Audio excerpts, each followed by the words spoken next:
I had actually thought that I bought the Saturn 4 Ultra 16K model, but this is not the 16K version. This is the older Ultra 12K version. I almost skipped a heartbeat when I saw that neither on the box nor on the machine there was the mention of 16K anywhere. That's how the model looks like. In the front you have 16K engraved or painted, but this one does not. So this is the older version. That's when I looked up my Amazon orders. They were placed next to each other, so I remember clicking on the 16K version and seeing that there was a huge difference in price. So went back to the older one. In my mind I was thinking that it is still the 16K. Then I sat down and I did some comparison. Turns out that there's hardly much difference between the two, except that many users have liked the heated resin vat that maintains the temperature of the resin at 30 degrees Celsius in the new version, but this one does not have it. And another significant change, the new one has better provision to hold it with an extension on both the sides so that you can hold it this way while you are taking it off, but this one is just plain. I think a very small improvement, but significant one.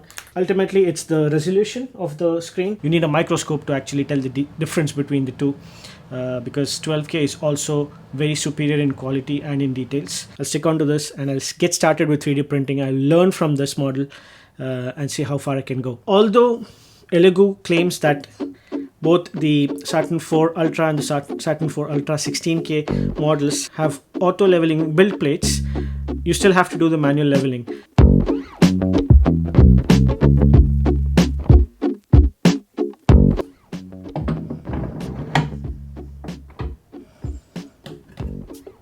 And then you got to remove these screws.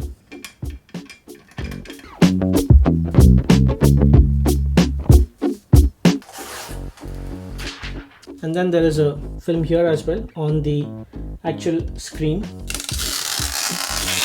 This exposes the 12K screen. I'm going to place this back with the screws that came in the box, because it's easier to take them off. And this is what allows you to put the drip tray as well.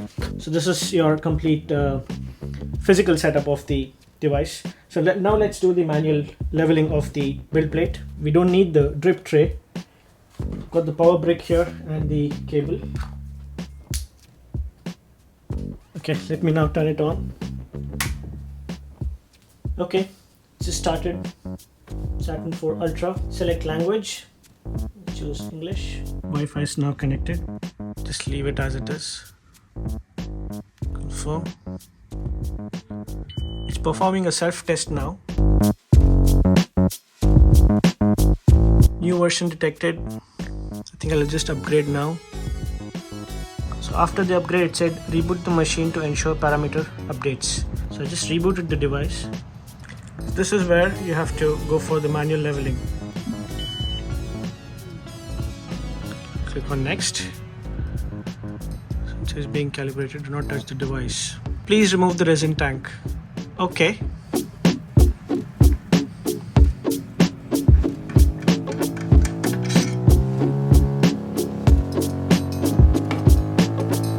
And then I'll click on next.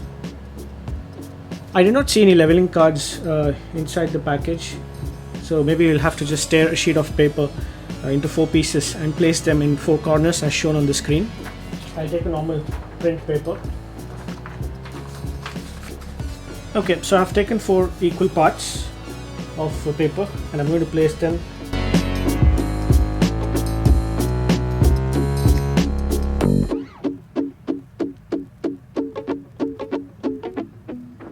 So it's bringing the Z-axis down with the build plate.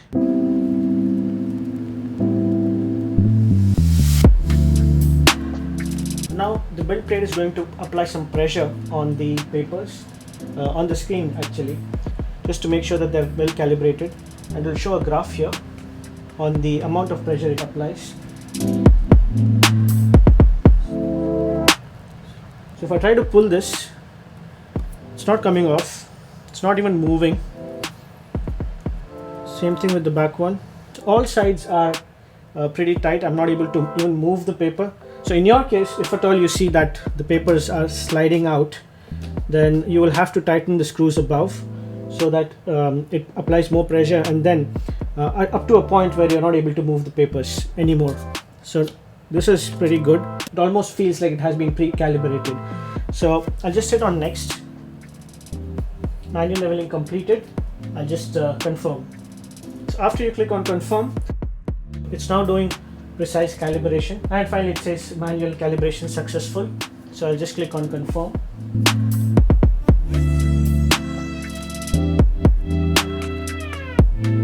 I think once the calibration is successful, the Z-axis along with the build plate will go back to its original position. Z-axis is homing, please wait. Okay, so that's done. It's now in its original position. I'll just take off the paper that I placed, and now I'll put the resin tank back. While I'm here, I'll just talk about the AI camera, which has a nice rubber cover to it. This AI camera actually watches your build process, right? And you can see it on your screen on the software. So the software that I'm going to use is the Chitubox software. I've already installed it on my MacBook, but actually I'll redo it because I need to install the Chitubox Pro. Since I got the free license to it, I'll install the Chitubox Pro, because what I installed to just play around with the software initially was the Chitubox free version. So I'll just install this and I'll take you through all the steps, and let's do our first print. So just go to the Chitubox website and download the Pro version for Mac, and double click on the download. It'll start the install. So you'll have to log in. I will just sign up and enter my details. You'll get a verification email, and then you'll have to log in with your credentials, after which I can now enter the license key that I got from Elegoo. So it says authorization has been completed, and it will enter Chitubox Pro. So this is the home page from where you'll select the printer, and this is the landing page to begin your project. So going back to the machine settings, you can see there is also resin settings here, which is very critical. I'll just use the default profile.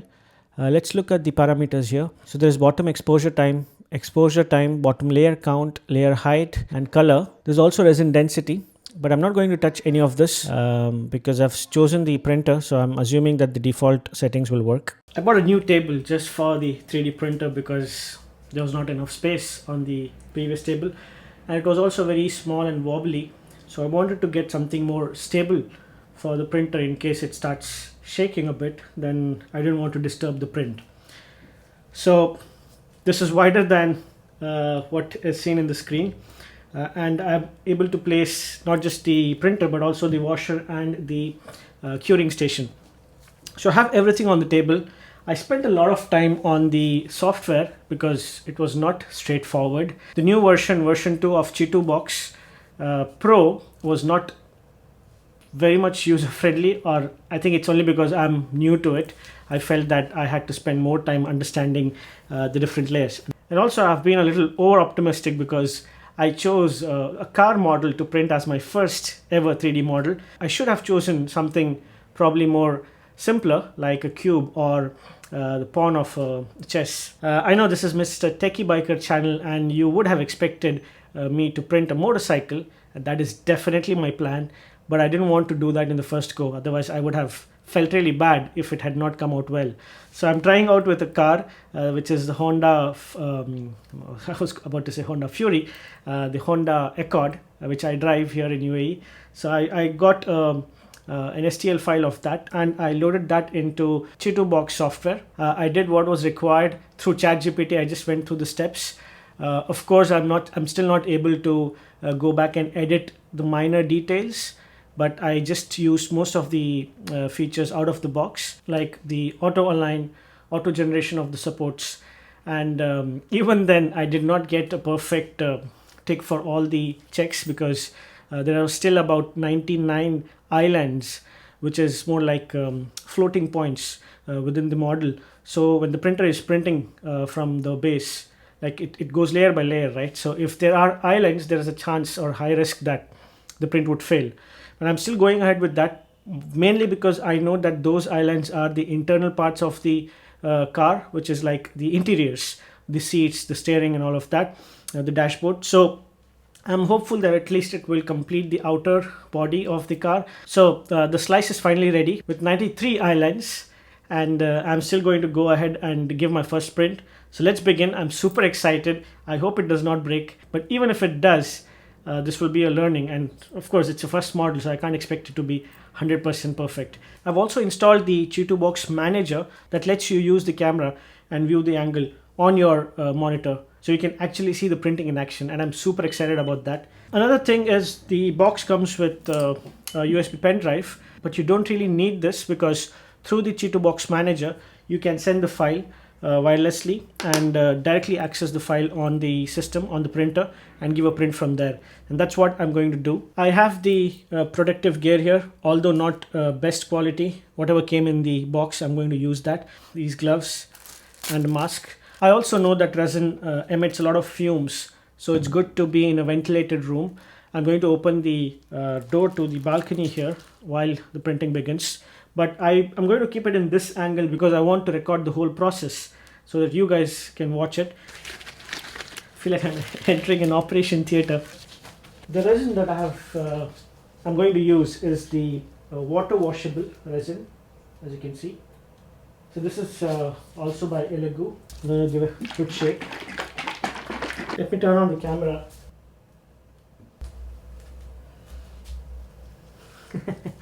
That's a pretty good camera. I have to fill it up to the max level, so I'm just going to do that.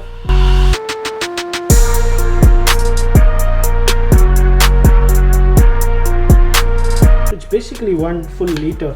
The mark is just a little below max, and the bottle is already empty. I didn't know that it would take up full 1 liter. If some resin is going to remain, I'm going to pour it back into the bottle using the filter. I've already transferred the file wirelessly to the printer, so I'm just going to select print, local file, and the file which is the Honda Accord, and just give print.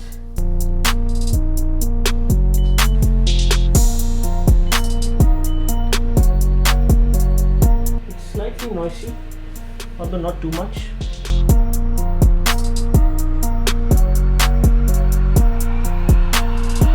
I don't know what's going to happen. It's going to fail. I'll feel bad for sure, but this is exciting. Wow. Details of the print on the screen, that's really nice. It's very sweet. But my plan is, if at all I start hearing some weird noises, I'm absolutely just going to pull the plug out and kill the machine, because I don't want to risk losing an expensive machine like this or damaging it. And the best part about this resin is, since it is water washable, I don't have to use alcohol to wash it in this machine. So it started showing the percentage. It's at 0% now, so this is where it has now begun the printing process. I think till now it was just heating up the resin. It's gonna take, I think on the system it showed 2 hours for this car. So obviously I can't stand here and record every single minute.